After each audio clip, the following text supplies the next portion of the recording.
I deployed shortly after I got done with my advanced individual training.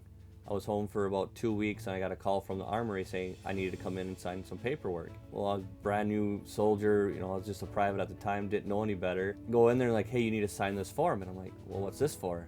Well, this is a voluntary form that you're deploying.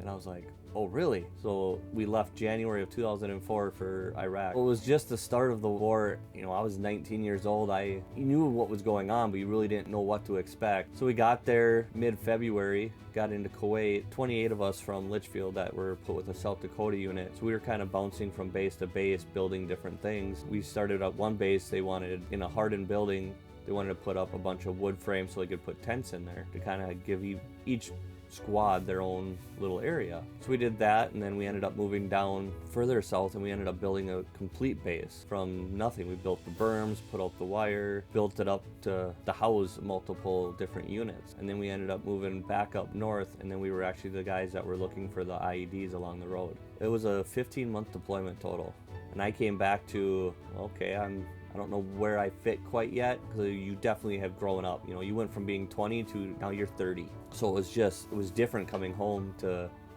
getting back into that civilian world of, well, I can drive a vehicle and I don't have to put on a bunch of gear to get into a vehicle. I don't have to carry a weapon everywhere I go. So it was definitely a different mindset. It was very eye-opening to start really not taking things for granted anymore, of having a flushing toilet, having running water that you can drink while you're showering.